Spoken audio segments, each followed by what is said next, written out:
I say this way too often, but I feel like this isn't going to be a long episode. Oh yeah, I took no notes. Like literally none. Like it, Uh and it doesn't speak to the quality of the movie. It's just the oh fact that no, it was a totally fine movie. it's just that it's such a it's just them talking for 90 minutes, and it's like, yeah, it's good, but it's like what's there to say?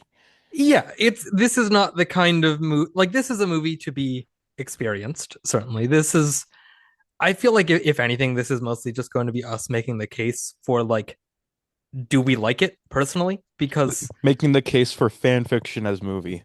oh yeah, yes, very much so. I was oversold on this as yaoi. Yeah, it The I guess kiss, first of I all, mean, let's just do the intro real quick. Hi, yeah, welcome to Televisa TV Movie Story. We're the podcast where we talk about TV movies. I'm Eliza, that's Gordon. We're talking about two of us, the Beatles, the McLennan movie from 2000. yes, Yeah. yeah. Let me do the rundown for it because not a ton really here. Like you said, two of us from 2000, directed by Michael Lindsay Hogg, who also directed Let It Be, the album documentary for that one. Which Written by, crazy to make this about people you know.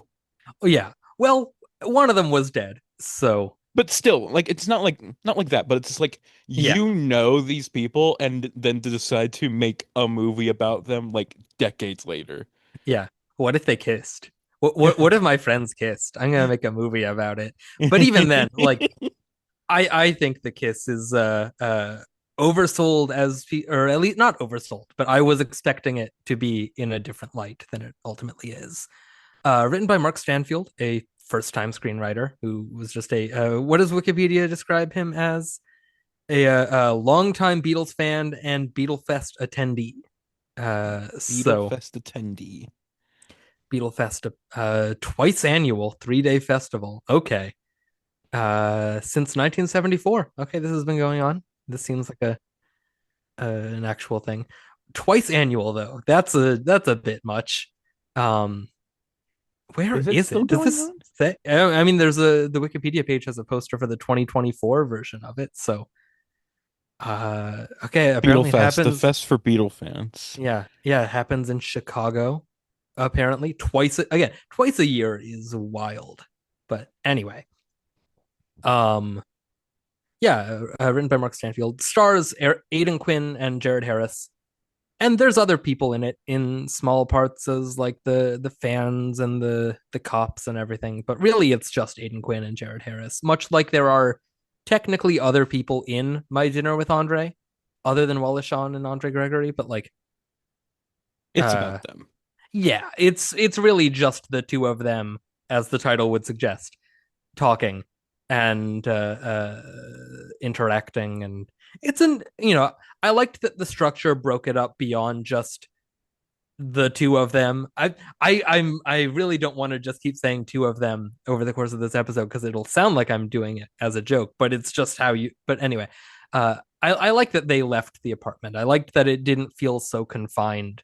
That they did go out to Central Park and they did put on their silly little disguises and go to the restaurant and everything. I thought that was a nice way to like open up what could have been a very contrite little thing, and I that was something that I liked, I guess. Yeah.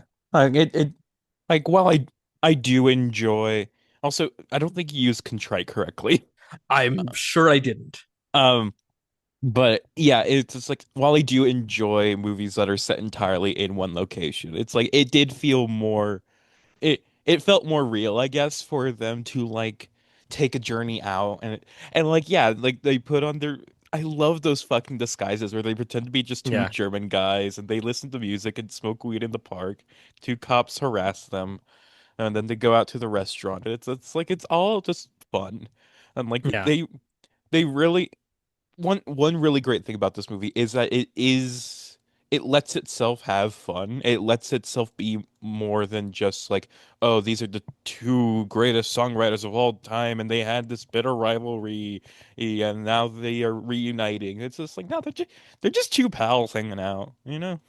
Yeah, and reliving old bitterness and everything, but also old times, parentheses positive or whatever. Also, learn something new every day. Apparently, that's what contrite means. I just looked it up. Didn't know that. Um, but as far as other things that we're showing, this broadcast February 1st, 2001 on VH1. I'm pretty sure our first VH1 movie, right? Definitely. Other things that you have on ABC, you had an episode of Dharma and Greg, which I wrote as Dharma and Gred, which and then also an episode of Sports Night and an NYPD Blue. On CBS, you had 60 Minutes 2 and Judging Amy. On Fox, you had Party of Five, which I wrote as Part of Five. I really just was not on it typing this out. On NBC, you had Will and Grace, Veronica's Closet, and Dateline. On UPA, or was that supposed to be UPN? That's supposed to be It's UPN. UPN. Man, you're United, really not just United Productions of America, the no. animated. Yeah. Yeah, really just not giving this one my full attention when I was writing this part out, I guess. Something called I Dare You, The Ultimate Challenge. And on WB, you had an episode of Angel. I didn't remark how many of those were repeats, but I'm sure a lot of them were. Angel was Uh, probably repeat. I think it was, yeah. But that's what you got. That's what you have opposite this. Nothing too interesting. I think it was a lot of repeats. I don't remember actually if any of those were original run broadcasts. So, Do you have anything uh, about the ratings for this? Like how popular this was? well, this doesn't. VH1 didn't actually show up on the website I use. I had to like go into a separate, like a contemporary review for the movie that was like published the night before that said like, hey, a critics review of this movie that we got to see. It's broadcast tomorrow on VH1 at 9 p.m. So I like the site that I use is, let me find it actually, because it is a helpful resource sometimes. It's, tvtango.com is what I use, and that doesn't list VH1 on the schedule here. So, and that's the site that I also use for all the ratings. So, like this says, Dharma and Greg repeat had a 10.5, 60 Minutes to 9.7, Will and Grace 7.1. But yeah, I have no idea the ratings of this particular movie. All right. Unfortunately, does that would it be on the Wikipedia page somewhere? I was looking at it and it doesn't say. It's a Uh, very limited Wikipedia page. I'm surprised. but also in other ways, not like it, I mean, it writes out the whole Lorne Michaels thing, but like it it has a whole section for structure and characters. Yeah, like Act one, Act two, Act three, and the characters of John Lennon and Paul McCartney. Um, it cares about the background of the movie, not much about the movie itself. Well, yeah. What would you write for a plot description other than they talk about No, this and no, then I they talk mean about this and then they like most movie pages have like a release and reception section. oh This yeah. does not. I don't think most of the TV movies we've done have necessarily, because the release and reception are so different from your average movie. I feel like this would. Yeah, I don't know. If you Uh, have all this other stuff, have that. you keep talking while I look up some ratings to see if they're elsewhere. Everyone listening to this right now, comment on Spotify or whatever people comment, or just DM me on Twitter your top five Yowie pairings. My top five: number one, Miles Edgeworth and Phoenix Wright from Ace Attorney. Number two, uh, fucking Art and Patrick from Challengers. Number three, um, I'm looking through my. This is revealing a lot about me, but I'm looking through my Sade fanfics to remind me what other gay people I like. The AI overview from Google says Nielsen ratings are not publicly available for the 2000 TV movie Two of Us, as Nielsen ratings are typically reserved for broadcast television networks and are not released for specific cable or made for TV movies or their subsequent showings. That's not true. They're like everywhere on the internet. You can find generally for a lot of broadcasts, for example, on that website. TV Tango has the Nielsen ratings. I Uh, don't know why. It's uh, anyway. my number three is Ram and Kevin Flynn from Tron 1982. Love that. Uh, I, tr- I am blanking on every Nope. gay Keep person going. ever Keep going. existing. You got to get a top five. You Uh, you set yourself up for this. I will not let us continue until you give us I two more. can we just continue while I look? Like I Yes. will Okay. I promise But to give you two more by the end of the episode. by the end of the episode, you will have your full list. I was gonna pull up the trivia. I wonder what's on the goofs section for this. Oh yeah, Because IMDb it has that. goofs. Let's see. Do we have anything good? Because there's some good trivia. Um, it's a lip sync thing. Da, da, da. Oh, the movie begins with a message that the meeting it is dramatizing is between John and Paul took place in April 1976. But when they go out into Central Park, the leaves on the trees are yellow. And the fact that there are yellow slash brown leaves all over the ground indicate it would actually be late September or early October. Fuck you, two of us. Uh, uh, anyway, did you look at the trivia at all? I did not. Okay, the first one. There's only three, and two. I mean, I can go through them, but the first one does make you sort of raise an eyebrow. Of on the Adam Buxton podcast in late 2020, Paul McCartney claimed that he quote enjoyed the film and wished it would have happened quote like that. What do you mean by that, Paul? I What do you wish mean we you kissed. wish it would have happened like that? What are you talking He about? wishes they kissed. Yeah, yeah. Well, they jerked each other off, so it's the same thing. Ganondorf and Link is my number four. Okay. One more. We'll get there. We'll get there. We'll Give get me time. there. Also, Uh, honorable mention, Venom and Eddie. I don't think that really counts as like a yaoi pairing, but I do like them. fair. Fair point. I don't know why I'm going back to my notes as if I have literally anything. Uh, I here's one thing we can talk about. So let's talk about this cast, and yeah, I meaning was the gonna say main two people. let's talk about the Which performances. my very first note was this was cast for acting, not for likeness. Oh yeah, and like that's not always an issue necessarily, as long as there's at least something to grab you. Like Don Cheadle doesn't look particularly like Sammy Davis Jr., but he was really good in that. I don't think either of them here particularly look like John or Paul, but they get their mannerisms down. They're certainly playing a particular version of them, and I think they're both pretty solid here.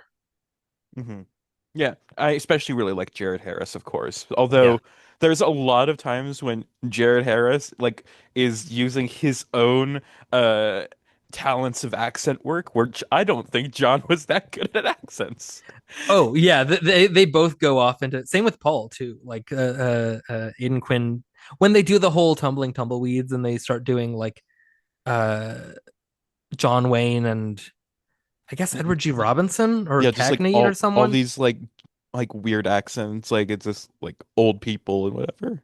Yeah, It's like and German and everything, and it's it's letting these actors spread their wings a little bit. No pun intended, because of all the wings talk going on in this movie.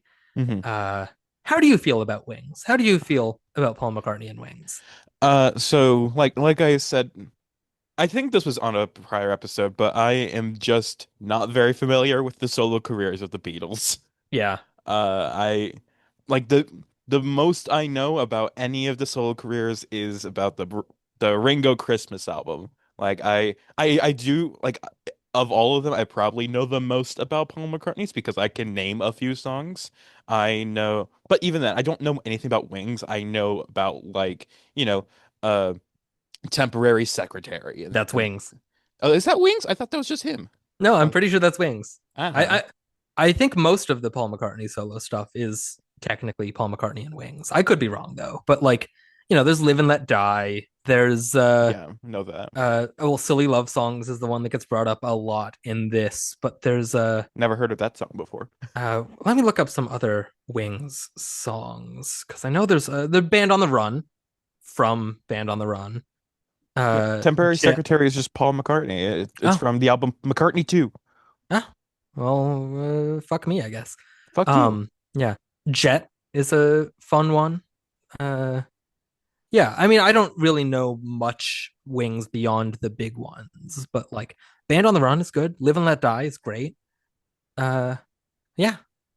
I Uh, love the part when in this movie where Paul McCartney explodes and dies. what are we referencing? Oh, so at concerts, whenever he plays like Live and Let Die, it's like when it gets to the Live and Let Die, there's like a big explosion of light like on stage, and so there's so many videos of Paul McCartney explodes and dies because it Oh. just cuts off Oh, I've after the never big seen light. those. I've never seen those, so you will understand my confusion at that joke. Yeah, I'll send you it. Please do. Yeah, no, I think it's, it's an interesting time in both of their careers to set this movie. Obviously, the Lorne Michaels thing is a good instigation, even though that's like the third act of the movie, or barely even third act. It's like the last maybe 10 minutes of it.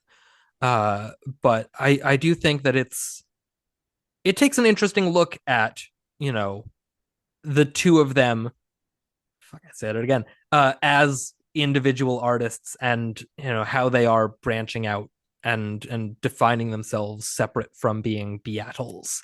Yeah, And I love how often they say it like it's very cute. Beatles. It's very fun that, like, I mean, that's one of the strengths of this movie is the way the two of them, the way that John and Paul, just sort of McLennan. like, yes, sort of in spite of themselves, very quickly fall back into the pattern of these, best friends and close collaborators of a decade plus. And like, even when there's a little bit of tension between them, there's still there's still a language between the two of them. There's still these inside jokes that are very insular, but very, like, it all feels real. They have the right chemistry of old friends that are a little bit shaky terms, but still, like, you know making these jokes, making these references that really only they would get. And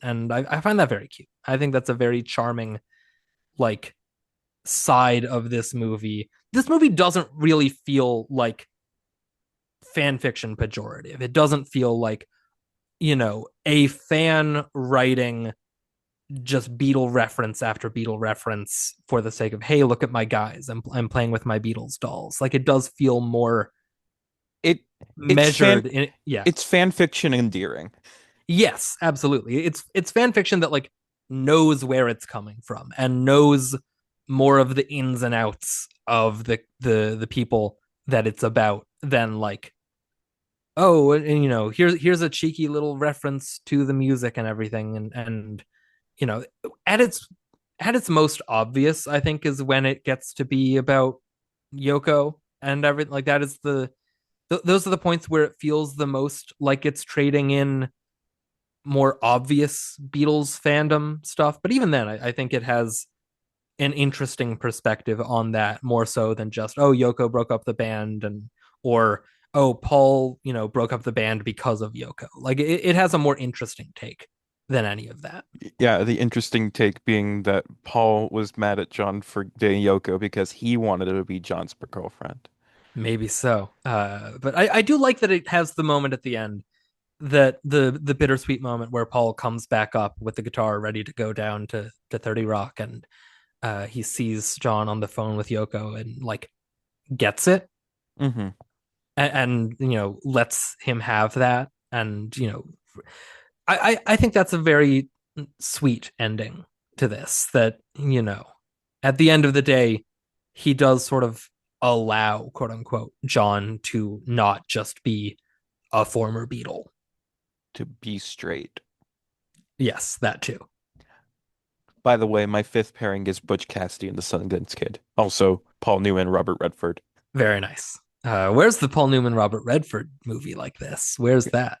No, what I really need is the Paul Newman, James Dean, Eartha Kitt movie. Well, Be yes. because that is everything to me. Quick, first thought, best thought, cast all three right now. Fuck. I can't think of people right now, and none of the people coming to mind are even remotely similar to anybody.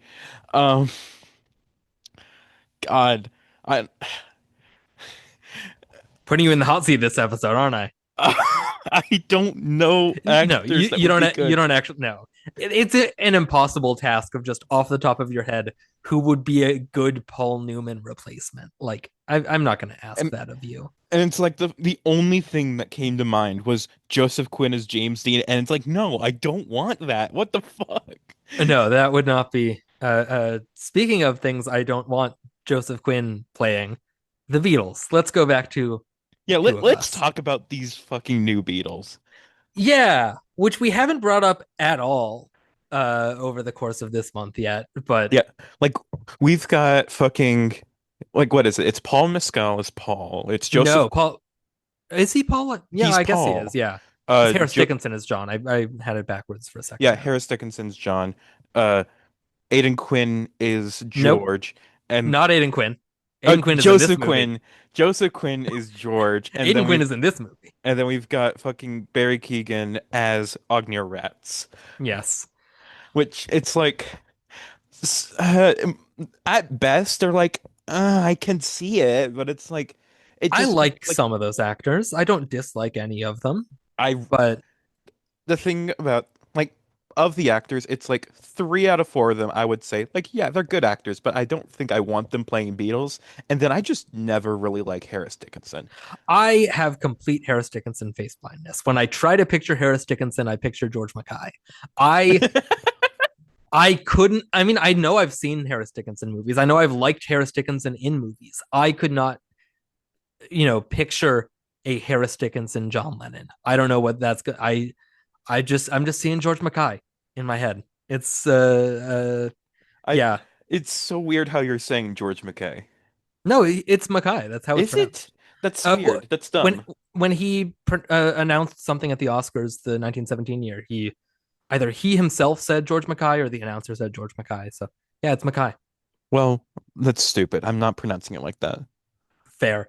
Um, Like it took me so long to say Barry Keoghan, not Barry I Keoghan. also I also still don't fully I'm still not fully confident in pronouncing that name either. I've said all manner of things even in the course of one conversation. I've switched up. So I'm not even, trying with that one. Hmm. And Paul Mescal. A lot of names in here that people have trouble with because a lot of people said Paul Mescal, like the drink, And then we have for a long time. Joseph Quinn, which is a Yeah, normal name. a normal name for another actor I have absolutely no perception of. I did because I don't watch Stranger Things, so I saw Gladiator 2. Yeah, I the thing about don't Joseph. Oh, go ahead. I don't know if I've seen him in anything else. I didn't see Fantastic Four. I didn't see Quiet Place Day 2 or Day 1 or whatever it was called. Hmm. Day one. I couldn't tell you another Joseph Quinn movie off the top of my head beyond those. The thing with Joseph Quinn is that for the longest time, I was just kind of against him because I don't like Stranger Things, and everybody who liked him liked Stranger Things. And it's like, oh, he's probably just another bad Stranger Things actor because they're all kind of bad. Uh, but then, like, first Gladiator 2 was like, okay, this is like a guy. He can like do things. Okay, whatever. But then Fantastic Four came, and I was like, oh shit, he's like a good actor. Like he can do things. Like so I've gone full circle on him, and it's like, yeah, sure, he can be George, whatever. But would he be like I feel like this would have been better just to cast like less well-known people, Yeah, like who would be better fits, better likenesses. I do also feel like at least three in this cast would be better suited as other Beatles. True. Like I think Paul Mescal would be a better John Lennon. I think Joseph Quinn would be a better Paul McCartney, and I think Harris Dickinson would be a better George Harrison. Uh, and it just like that's also, and then I guess Perry Keoghan for Ringo. I don't know. Ringo's such a an odd one to try to cast for in general. That I don't know where you would go there, Yeah, but like yeah, I can't tell if I think it's like amazing casting or terrible casting. Yeah. And I also don't have like totally, blind faith in Sam Mendes to assume sight unseen that these are going to be very good. So I truly don't know. It could be good, could be not. I I I have faith in Sam Mendes. I have I faith. like I have faith in him, but I don't have blind faith. Not to the point that I'm like, yeah, I'm excited because of Sam Mendes. I would say I'm excited because of Sam Mendes because he's made two of my favorite movies of all time, those being American Beauty and 1917. Fair. And also Skyfall is amazing, Yeah. but also then you have Spectre, which sucks, and Empire of Light, which sucks. And Revolutionary Road, which is fine. Yeah, it's fine. That's fine. Road And to Road to Pris Perdition, which I love. That's my favorite of his by like a I long shot. I think that's fine. And that's fair. I think American And Beauty and 1917 are fine. And and I have uh, not seen Jarhead or Away We Go. Jarhead's good. I remember Jarhead being, fine for that era of War on Terror movies. And But yeah, and I also haven't seen Away We Go. he has all his theater stuff, which I love his version of Company. Yeah. I love the Lehman trilogy. His version of Cabaret is has ruined Cabaret forever, but not because of him, but just because everybody tries to copy him and fucking Alan Cumming and everything. It's Yeah. just like Who was I the Sally in that one? Was it anyone? Jane Horrocks. Oh, yeah. I did know that, didn't I? Because he Yeah. also did Little Voice as well. He directed the stage version of that. Oh, the stage version. Yeah. I thought Yeah. you meant he directed the movie. It's like I did not No, see that on the list. no, he did the stage version of Little Voice. Mhm.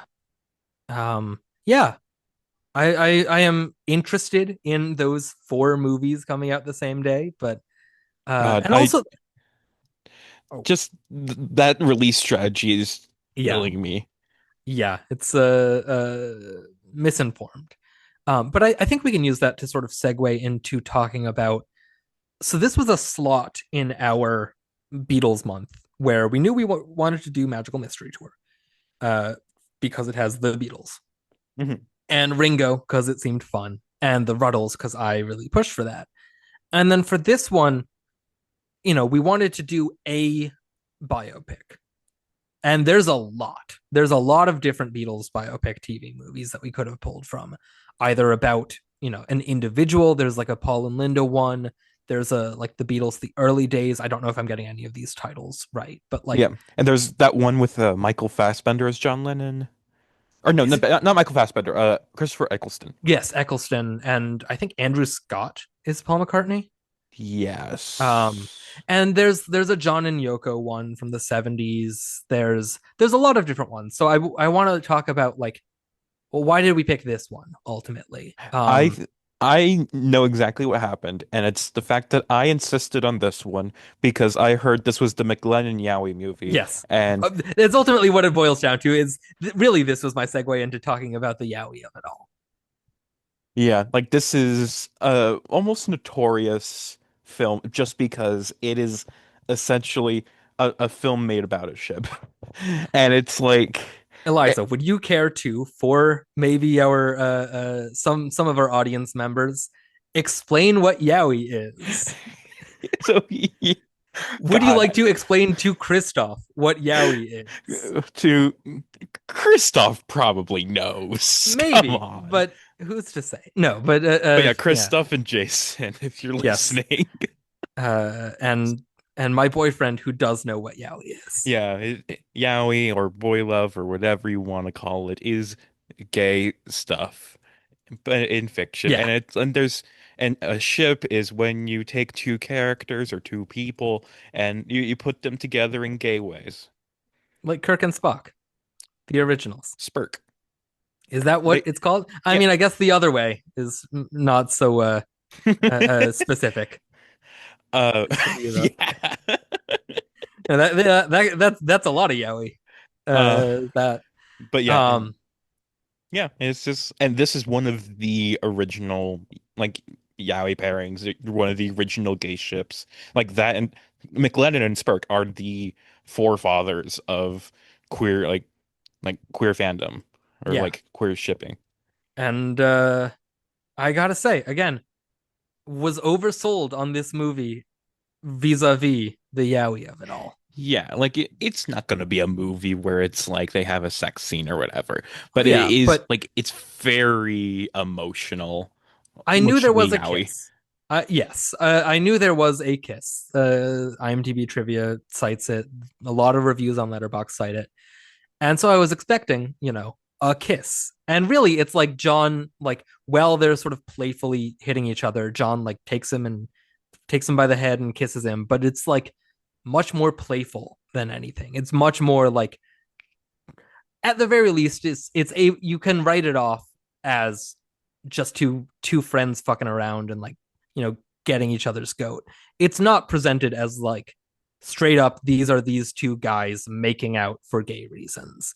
Which Yeah. I was told a bill of goods. I was told they would be kissing.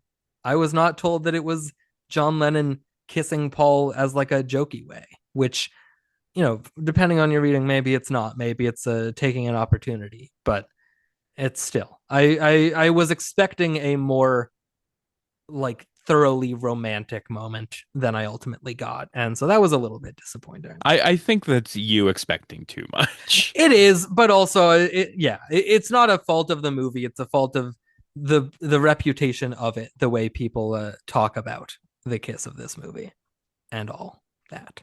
Like it what it really is just like this is not written by a person who is shipping Lennon and McCartney. This is a person who is a fan of Lennon and McCartney who wants to imagine like what did they do when they were both in New York and they were hanging out. It's like let's just do this hangout movie. And But their then wives were gone. What if and their wives were and there gone? was one bad.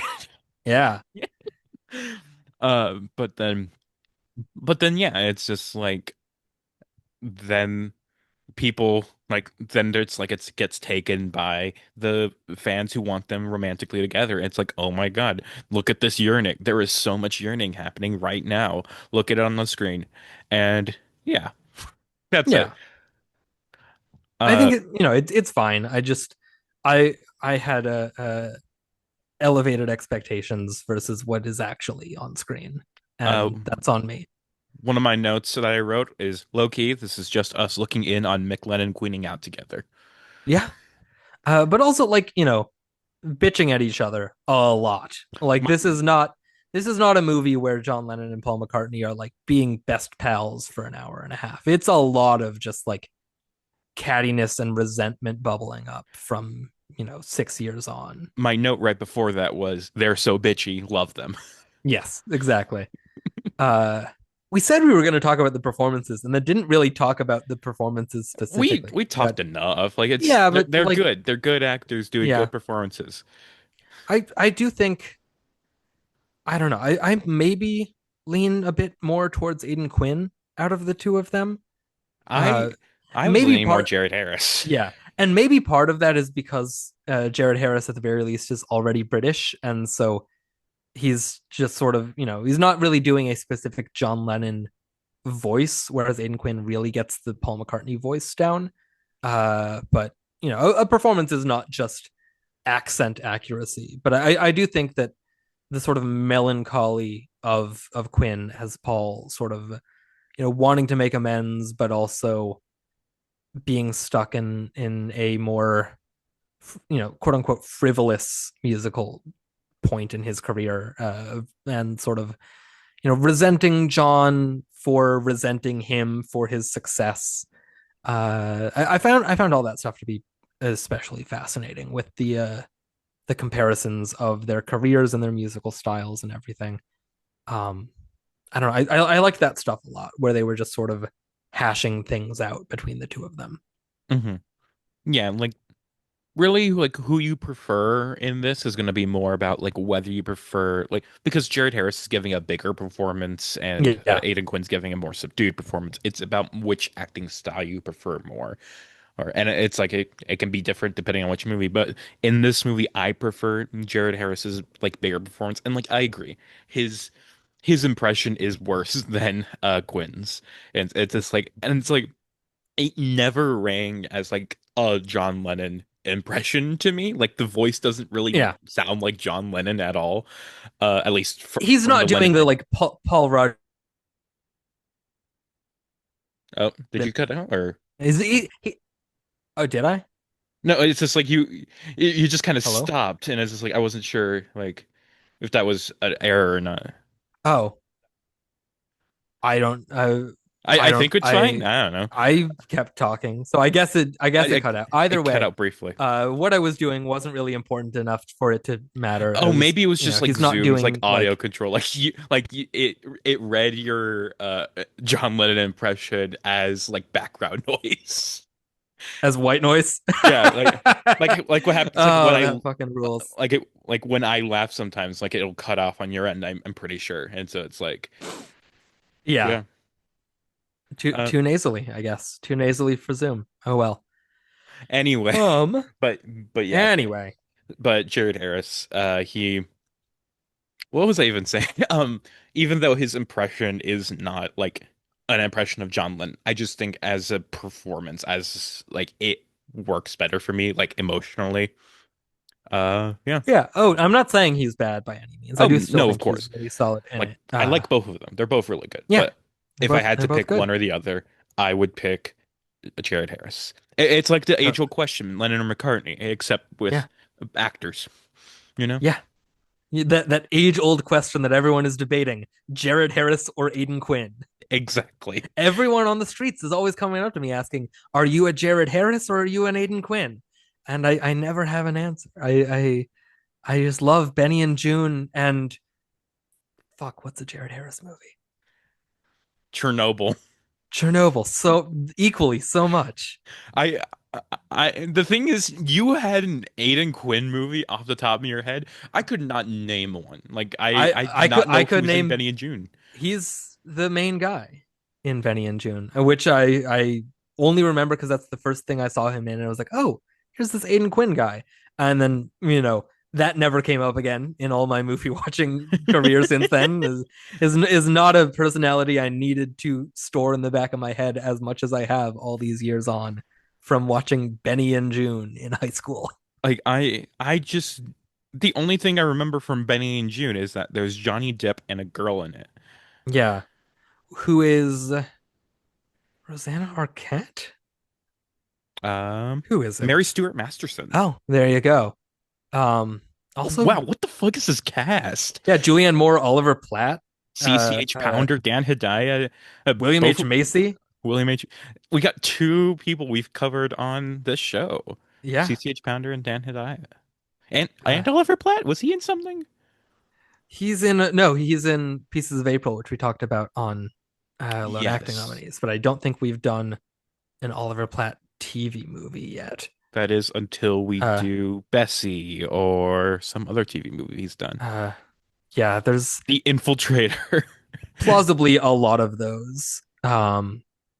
Oh, the original cast that apparently Woody Harrelson was apparently. Oh, okay, so Benny is not Johnny Depp. Benny is Aiden Quinn. I was gonna say Woody Harrelson in the Johnny Depp role does not track. But no, as the But yeah, you Aiden were Quinn right. part. Betty and June are Aidan Quinn and Barry Stewart Masterson. Yes. Um. Yeah, I couldn't. Okay, Aiden Quinn is also in. Oh, Desperately Seeking Susan. Yeah, Avalon: Legends of the Fall. Mary Shelley's Frankenstein. He's briefly in. I think he's the captain of the boat in the He's in framing device. he's in multiple Liam Neeson movies, Unknown, Blacklight, and also Michael Collins. Sure, he's in Practical Magic. He's uh he's in the Handmaid's Tale movie from 1990. He's in Avalon? Sure, yeah, Oh, I do not remember anybody besides Armin Mueller-Stahl in Avalon. good for you, Aiden Quinn. Have you seen Avalon? I have not. You should watch Avalon. It's a really great Oh, he movie. was the original casting as Jesus Christ in Last Temptation of Christ. Uh, Interesting. when it was with Paramount, and then when Paramount dropped it, he, well, I guess, dropped out or left or something, and then when Universal picked it up, it went to Defoe. I mean, Interesting.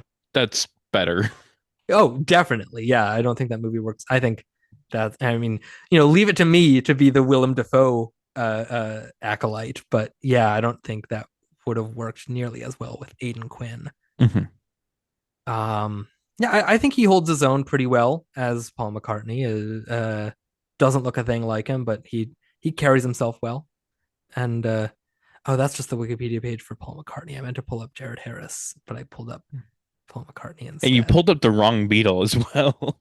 Yeah, well, because I just clicked Aidan Quinn and then the next hyperlink on the Wikipedia page, thinking it was like starring Aidan Quinn and Jared Harris, but it was Aidan Quinn as Paul McCartney was the I yeah. I do not remember Liam Neeson being in The Mission. Sure. Weird. Jared Harris movies. Let's see. Film. He's in Far and Away, Natural Born Killers. Oh, he is in Dead Man, isn't he? He's Andy Warhol, and I shot Andy Warhol. Wait, who is he in Dead Man?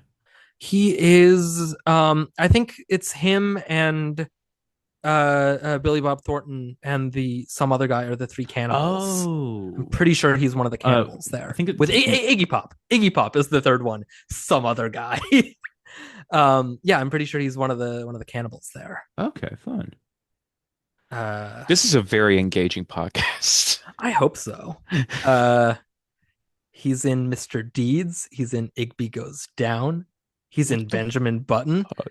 He's apparently Moriarty in the Robert Downey Jr. Sherlock Holmes movies. Okay. That makes sense. Yeah.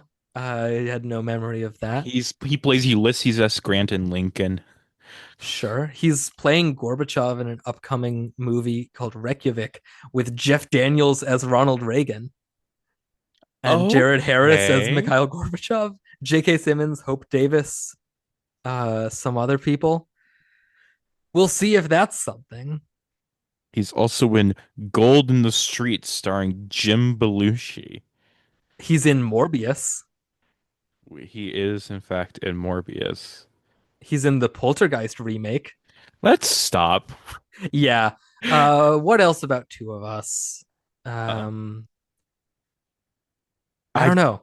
I it's again, to talk about plot is just to like talk about more things they talk about. yeah, it's just Uh, like, is there any conversation topics they had that was interesting to you? Or I like I any? like I think we could have done without multiple scenes of fans approaching John Lennon and John Lennon being a prick about it. Like the first one was fine, where like the 20 something that's like, oh, you're a big hero of mine, and John being like, you got shite taste, man, fuck off, and all this stuff. I'm just fucking with you.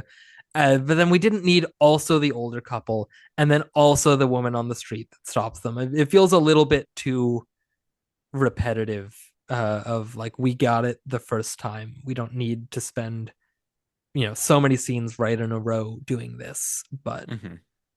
uh yeah, I don't know. Yeah, I yeah, yeah. I agree. Sure. I like the scenes where they're just sort of like catching up on things that they've missed in each other's lives, like when they're talking about how both of their dads have died recently and like just that they are so out of the loop on each other's lives of Paul still hasn't met Sean in person, and you know John doesn't know that Paul's a vegetarian, and they're sort of like they're exchanging pictures of Paul's kids and talking about them, and I found that to be sweet. I found those moments to be really charming of them just sort of putting everything aside and just being old friends catching up. I Mhm. found that to be really, really charming. Yeah, it really is cute. Like just seeing them just be people. Though I Just think old pals. my favorite part is when Paul McCartney looks at the picture of Sean Lennon and goes like, "Oh, I think he's going to make a shitty animated short film that'll win an Oscar one day." Yeah, there you go. And he was so right about that. It was prescient almost. Um, God, this fucking nothing. I'm like, what are we doing here? I don't know. They, I they should make a movie like this, but about us. It'd be very interesting. would it. Yes, like just a imaginary scenario where it's like I go to like your fucking house just out of the blue and then we hang out.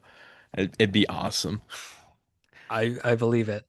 Mhm. Um, yeah, I don't know. They should do another movie like this where it's just about George and Ringo also happen to be hanging out this night, and just like, no tension there, just two guys hanging out. It's Just just them smoking weed for like 90 yeah, minutes. yeah. Um, I mean, this movie did also have smoking weed, but it had more yes, tension too. yes, Or very much no, so. it's actually like um it's like the beginning of the movie where it's like Paul goes to the hotel or whatever and they call up and it's just like, "Hey, you have an old friend who wants to see you." But then it's like Ringo going over and George is like, "Don't let him in." That's it. That's the end. That's the whole movie. Um, yeah, no, I don't really have anything particularly else to mention. Um, although I do have it's a second or third hand story at this point, but I do have a George Harrison story from a friend of my uncle. Uh, Your but just Funkle? yeah, sure, okay. But just like along these same lines of like, uh, not really big flashy stories, but just like a story that could make for an interesting little like hour and a half movie of like what was this night like Hmm. of this guy friend of my uncle was out at a bar some night watching I some sporting event. I It was either horse racing or like the World Series. I don't really remember.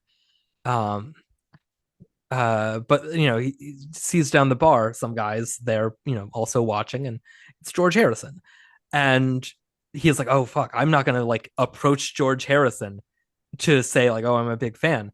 But then George leans over to him and is like, "See the game?" And then they just sort of like spent the rest of the night talking about the sports event going on the TV.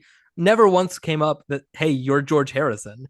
But I don't know. It just seems like that's a story that I've always found interesting when my uncle has told it, and like in the same way as like the sort of legend of that time that John and Paul were happened to be watching Saturday Night Live when Lorne Michaels did the $3,000 thing, Hmm. and I don't know. I just wanted to tell that story. I don't really have a reason to tie it in here, but I don't know. I feel like George Harrison, he's like one of those like, of course he's dead now, but he's like one of those celebrities where it's like if you saw him in the bar, you wouldn't want to go up to him and be like, "Hey, I know who you are. You're that famous guy, right?" You just be like, "Oh, I know that guy. I'll buy him a beer." It was like just chill out with him. Like you Yeah, don't fucking ruin his night by doing that. You just treat him like a normal guy, but also be nice to him. yeah. Anyway, someone make that movie of watching. I'll have to ask my uncle what it was that they were watching because that kind of sells the story of it. But like, just watching sports in a bar with George Harrison and never once acknowledging that it's George Harrison. There's a Two of Us style, you know, one night movie to be had out of that. Hmm. Anyway, So there is something I need to acknowledge, something I need to admit to you and the listening public. oh no, Um, that's never a good opening to a statement. this is funny, don't worry. Okay, Um, I figured but so I am aware that the title Two of Us is referring to a Beatles song, Two of Us. But when I see that title, I just think of the ABBA song One of Us, but replace all the times they say one with two. I've done that plenty of times with titles that are songs, but I will inevitably, read in my head as different songs. Yeah, so it's like two Um, of us are lonely, two of us are only waiting for a call. the weird one for me is I will always do the way we were to the Brady Bunch theme song. I What? don't know why, but the way we were, the way we were. That's the What? way we became the way we were. What? I don't know why, but that's just immediately. I've also never seen the way we were, and I know I've heard the song, but it's not like as embedded in my memory as like it would be had I seen the movie. But that's my example, my fucking deranged example of that. For me, it's Not really similar, but for the way we were, my mind always autocorrects it to the way we was, which is the Simpsons episode. Yeah. Uh, Oh, I've got plenty of those with Simpsons things. I've got plenty of I will always have to correct myself that no, the Cape Fear remake is not spelled with an E at the end. yeah, Uh that's what fucks me. It's like because it's like you would think that the Simpsons episode would be the more obvious one, and not like the like to have the E at the end makes it seem more like a movie would do that. yeah.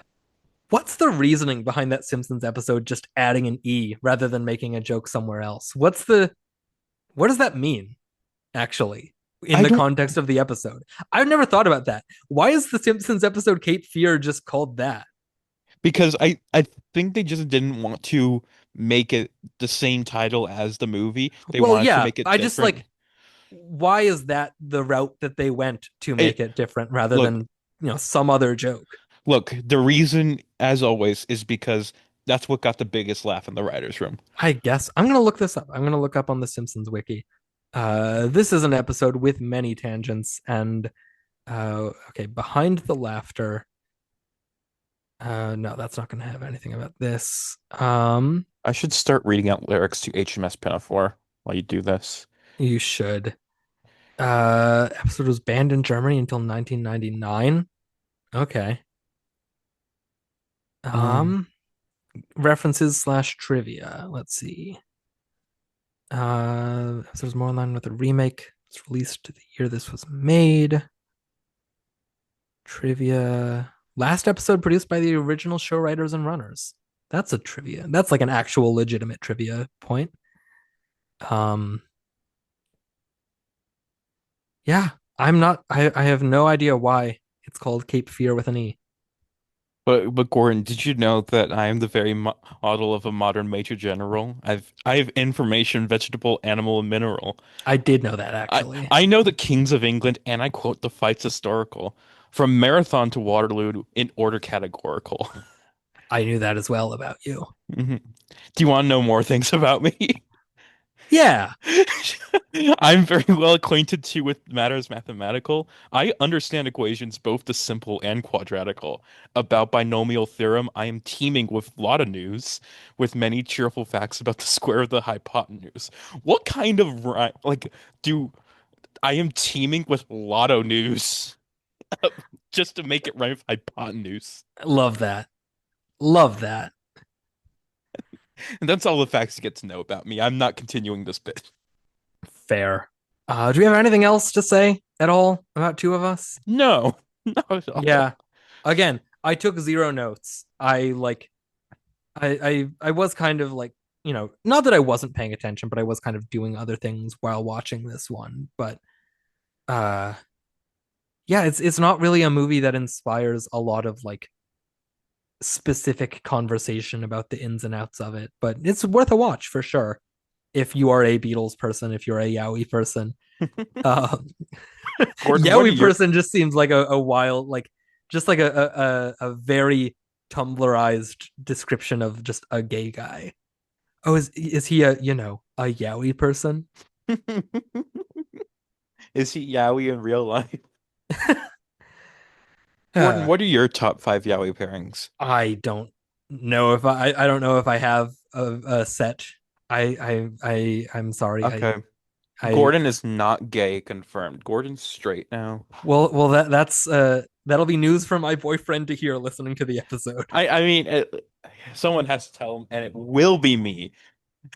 No. Have a good night, everybody. Bye.